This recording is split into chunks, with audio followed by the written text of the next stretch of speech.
कि पिछले चुनाव में सबसे बड़ी जीत कहां पे हुई है? असम की धुबरी सीट पे कांग्रेस के नेता रकीबुल हसन 10,25,000 से जीते हैं। और असम के जो हमारे साथी यहां बैठे होंगे, धुबरी को मिनी बांग्लादेश कहा जाता है। सुधांशु द्विवेदी जी का मिनिमम ये नॉलेज नहीं है, ये इंफॉर्मेशन नहीं है कि आसाम में एनआरसी हो गया। Recently, BJP MP Sudhanshu Trivedi in the Rajya Sabha sparked a controversy when he referred Assam Dhubri district as mini Bangladesh. This statement came while discussing on the matter of voter duplication and concerns over National Register of Citizens, that is NRC. This quickly escalated controversy and mixed of opinions from the opposition as well as from the party in power. Let's find more on this. After the controversial statement of BJP MP Sudhanshu Trivedi, Assam's leader of the opposition, Debabrata Saikia, condemned it as an insult to Assam and its people. ৰাজ্যসভাৰ এজন সাংসদ সুধাংশু ত্ৰিবেদীয়ে অসমৰ ধুবুৰী জিলাখনক বাংলাদেশ বুলি sir আমাৰ গোটেই অসমবাসী ভাৰতীয় নাগৰিকক sir অপমান কৰিছে। ধুবুৰী জিলাখন ছাৰ না পাকিস্তানৰ অন্তৰ্ভুক্ত আছিল কেতিয়াবা, না বাংলাদেশৰ অন্তৰ্ভুক্ত আছিল। On the other hand, Assam Chief Minister Himanta Biswa Sharma defended the statement, asserting that demographic changes due to immigration are a real and significant issue. Trivedi's controversial comment also touched on the recent success of Dhubari's Lok Sabha MP Rakibul Hussain, who secured a landslide victory in the 2024 Lok Sabha polls with a record-breaking margin of over 10 lakh votes.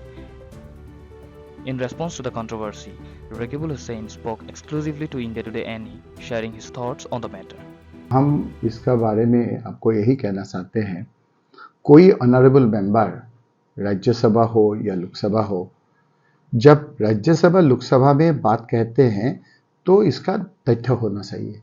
तथ्य के आधार पे हम लोग बोलना चाहिए। Sudhanshu Dwivedi ji BJP का spokes person है, वो बीजेपी का एक इंटेलेक्चुअल चेहरा भी है।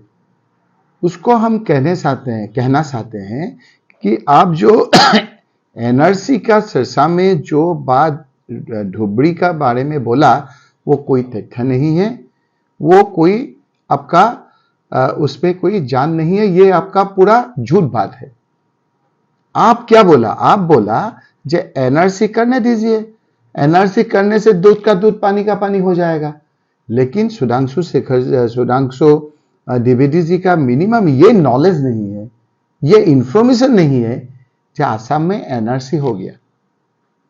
एनआरसी असम में हो गया और वो बोला कि एनआरसी होने दीजिए। दूध का दूध पानी का पानी तो हो ही गया। सुधांशु द्विवेदी जी, आपको मालूम होना चाहिए। आप बाहर में तो इंटेलेक्चुअल चेहरा देखते हैं, आपको मिनिमम इंफॉर्मेशन नहीं है, आपका इसके बारे में कोई नॉलेज नहीं है। राज्यसभा में आप बोल दिया चिल्ला के। वो एनआरसी हो जाने का बाद क्या हुआ? ये सुप्रीम कोर्ट के जरिए एनआरसी पब्लिश हो जाने का बाद doctor Himanta Biswa Sharma chief minister ने बोला कि आसाम का जो सिटीजनशिप जो मसला है वो अभी खत्म हो गया, इसीलिए आसाम के लिए एक नया डिलिमिटेशन का आपका डिलिमिटेशन होना चाहिए। डिलिमिटेशन भी हुआ। हम लोग दुर्गुर विरोध किया जो अभी डिलिमिटेशन मत करिए, सारा इंडिया एक साथ हो रहा है, उस समय आप डिलिमिटेशन करिए। लेकिन इलेक्शन कमीशन ऑफ इंडिया हमारा बात कब सुनते हैं? वो हिमंत बिस्वा शर्मा का बात सुन के डिलिमिटेशन कर दिया।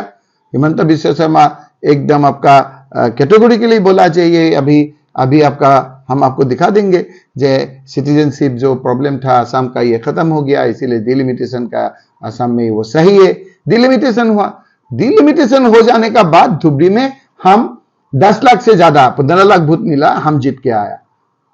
हिमंत बिस्वा शर्मा डिलिमिटेशन के जरिए उनका दोस्त पॉलिटिकल फ्रेंड को जिताना चाहते थे, लेकिन आदमी लोग हमें जानते हैं जो हिमंत बिस्वा शर्मा का ये जो खेल है वो अभी पकड़ गया सबका हाथ में। इसीलिए Himanta Biswa Sharma is a very unpopular man of Assam. अभी आप बोले कि वो मिनी बांग्लादेशी है। सुधांशु द्विवेदी जी, ऐसा नहीं बोलना चाहिए। वो हमें कौन रहते हैं जानते हैं? शरद चंद्र सिन्हा, आप खबर कीजिए, ex chief minister of Assam, renowned man था, सब जानते हैं, आप लोग भी जानते हैं। वो उसका घर धुबरी में है, उसका घर सापर बोल के एक आपका एक इंपॉर्टेंट प्लेस में है। आप नहीं जानते, ग्वालपरिया लोकोगीत का फेमस है, षष्ठी कन्या बोलते हैं, प्रतिमा पांडे बरुआ, उसका घर वहीं पे है। क्या नाम है? सुधांशु द्विवेदी, हम भूल गया था। तो कौन है ये हम लोग का, कौन एमपी होगा, कौन एमएलए होगा, कौन मिनिस्टर होगा, किसका सरकार होगा, वो दूसरा बात है। लोग जो भाईचारा का जो आपका ये कह के आप लोग ये एक माहौल खराब करना चाहते हैं, ये हमारा असम में नहीं चलने वाला है। और इसीलिए हम इसको निंदा करते हैं और आपका जरिए हम रिक्वेस्ट करते हैं सबको कि इसमें ज़्यादा चर्चा मत करिए। असम आदमी सब हम मिलजुल के